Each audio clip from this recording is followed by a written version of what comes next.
को लाइक और सब्सक्राइब करें और बेल आइकन दबाना ना भूलें।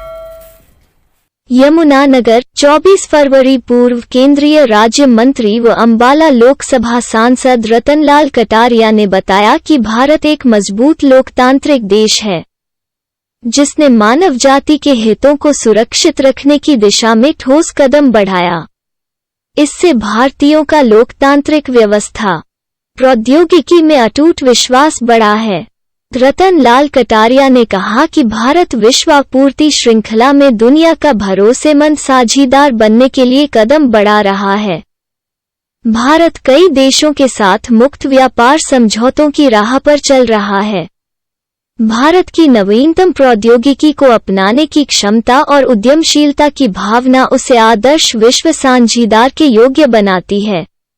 उन्होंने कहा कि आज भारत में निवेश का सबसे अच्छा समय है। उन्होंने उल्लेख किया कि भारतीय युवाओं में उद्यमशीलता एक नई ऊंचाई पर है। उन्होंने बताया कि जहां 2014 में भारत में लगभग 100 पंजीकृत स्टार्टअप थे, वही आज इनकी संख्या 60,000 के पार हो चुकी है, जिसमें से 10,000 से ज्यादा स्टार्टअप्स पिछले 6 माह में पंजीकृत हुए हैं। आज भारत के पास दुनिया में तीसरे नंबर के सबसे ज्यादा यूनिकॉर्न्स हैं, जिनकी संख्या 80 से ज्यादा है, जिनमें से 40 से ज्यादा तो 2021 से ज्यादा तो 2021 में ही बने हैं। आज भारत दुनिया में रिकॉर्ड सॉफ्टवेयर इंजीनियर भेज रहा है तथा 50 लाख से ज्यादा सॉफ्टवेयर डेवलपर्स भारत में काम कर रहे हैं। उन्होंने कहा कि भारत आत्मनिर्भरता के रास्ते पर चलते हुए सिर्फ प्रक्रियाओं को आसान बनाने पर ही नहीं, बल्कि निवेश और उत्पादन को प्रोत्साहित करने की दिशा में भी आगे बढ़ रहा है। भारत वर्तमान के साथ साथ अगले 25 वर्षों के लक्ष्य को लेकर नीतियां बना रहा है। इस अवधि में भारत में उच्च वृद्धि, कल्याण और आरोग्य को उच्चतम स्तर तक पहुंचाने का लक्ष्य रखा है।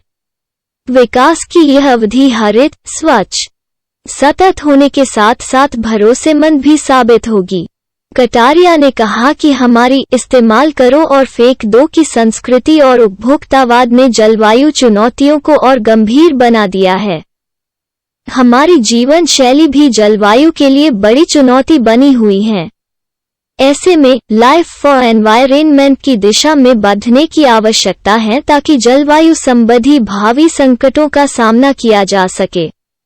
हर लोकतांत्रिक देश का यह दायित्व है कि वो बहुमुखी संस्थाओं में सुधार पर बल दे ताकि उन्हें वर्तमान और भविष्य की चुनौतियों से निपटने में सक्षम बनाया जा सके। इस मौके पर निजी सहायक जसबीर सिंह, भाजपा जिला यमुनानगर मीडिया प्रभारी कपिल मनीष गर्ग साथ रहे।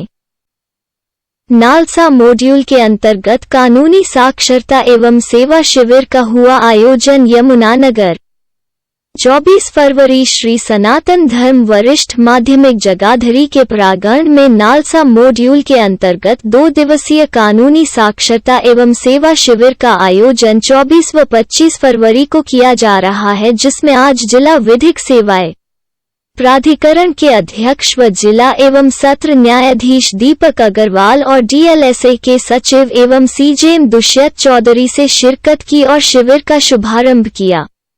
कानूनी साक्षरता एवं सेवा शिविर के अंतर्गत विभिन्न 14 विभागों जिला सूचना अधिकारी, स्वास्थ्य विभाग, जिला समाज कल्याण अधिकारी, जिला कल्याण अधिकारी, जिला शिक्षा अधिकारी, रोटरी क्लब, लीड बैंक, खाद्य एवं आपूर्ति विभाग, जिला श्रम एवं समझौता विभाग, मत्स्य विभाग, बाल विकास परियोजना विभाग, micro small and medium enterprises, agriculture marketing board Yamunanagar ने भाग लिया।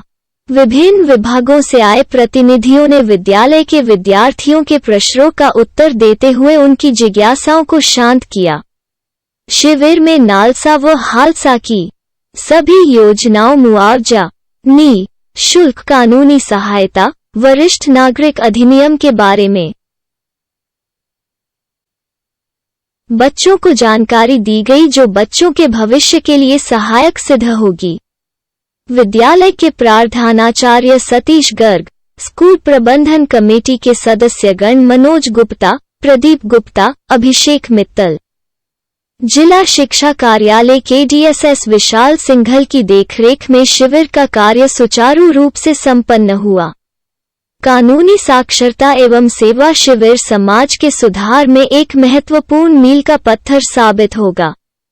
ऐसे कार्यक्रम समाज के कल्याण में महत्वपूर्ण व मार्गदर्शन में सहायक सिद्ध होते हैं, जो भविष्य के कर्णधारों को सही मार्ग दिखाने में सहायता करते हैं।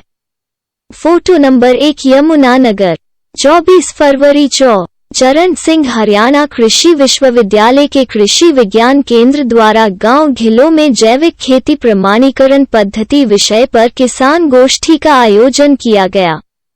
इस अवसर पर माननीय कुलपति महोदय डॉक्टर BR काम्बोज चौधरी चरण सिंह हरियाणा कृषि विश्वविद्यालय हिसार ने मुख्य अतिथि के रूप में शिरकत की। दमदार माटी जैविक प्रसार संस्था से मुकेश मुख्य वक्ता के रूप में उपस्थित रहे। कुलपति डॉक्टर BR काम्बोज ने किसानों को संबोधित करते हुए जैविक खेती एवं दमदार माटी जैविक प्रसार संस्था से मुकेश मुख्य वक्ता के रूप में उपस्थित रहे। कुलपति डॉक्टर BR काम्बोज ने किसानों को संबोधित करते हुए जैविक खेती एवं प्राकृतिक खेती की तरफ ध्यान आकर्षित करने का संदेश दिया और बताया कि जैविक खेती प्राचीन भारतीय कृषि प्रणाली है और आधुनिक रसायन युग में भी प्रासंगिक है।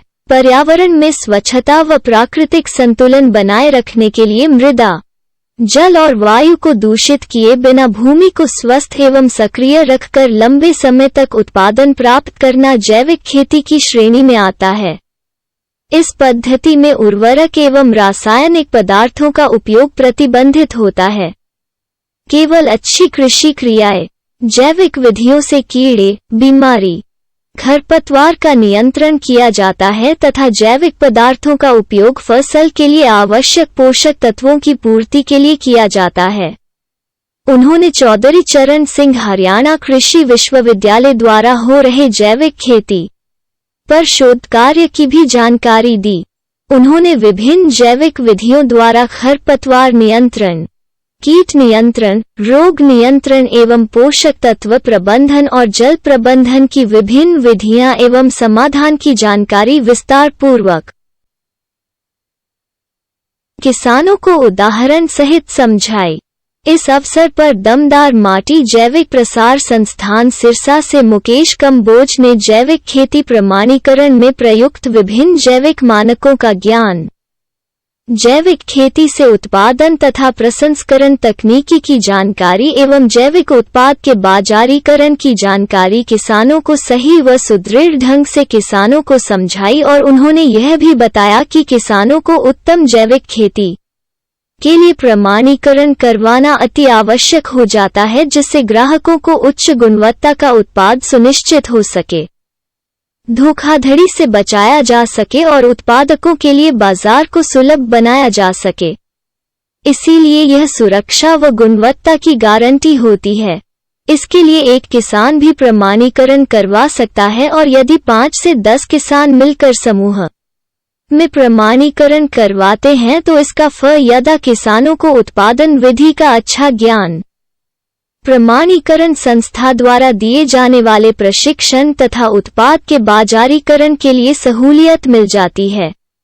यमुनानगर के विधायक घनश्याम दास अरोड़ा ने जैविक खेती पर अपने अनुभव साझा करते हुए किसानों को जैविक खेती से जुड़ी अच्छी बातों को साझा किया और बताया कि वो स्वयं भी 15 एकड़ भूमि में जैविक पद्धति से खेती करते हैं और कहा कि जैविक खेती मानव स्वास्थ्य, मृदा स्वास्थ्य, पर्यावरण स्वास्थ्य के लिए अति आवश्यक है, क्योंकि आज के समय में कृषि में प्रयोग किए जाने वाले रासायनिक उर्वरक, रासायनिक कीटनाशक दवाइयां व खरपतवार नाशक बहुत ही जहरीला प्रभाव स्वास्थ्य के साथ साथ पर्यावरण पर भी छोड़ रही हैं। इसका एक ही समाधान है कि किसान को जैविक खेती अपनानी होगी और खेती पर पड़ने वाले अतिरिक्त भार को भी कम किया जा सकेगा।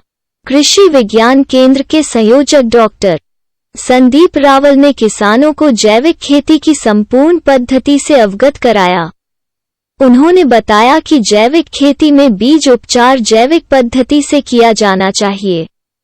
कीट व रोग प्रबंधन, खरपतवार प्रबंधन तथा फसल के लिए आवश्यक पोषक तत्व प्रबंधन की पद्धति के बारे में अंतरु फसल चक्र सिद्धांत की जानकारी विस्तार से दी और यह भी बताया कि जैविक पद्धति में जैविक उत्पाद का भंडारण भी जैविक पद्धति से किया जाना चाहिए तथा उत्पादों का प्रसंस्करण, विपणन व बाजारीकरण करते समय इस बात का ख्याल रखा जाना चाहिए कि रासायनिक उत्पाद उसमें मिलने की गुंजाइश न रहे आदि के बारे में विस्तार पूर्वक जानकारी दी।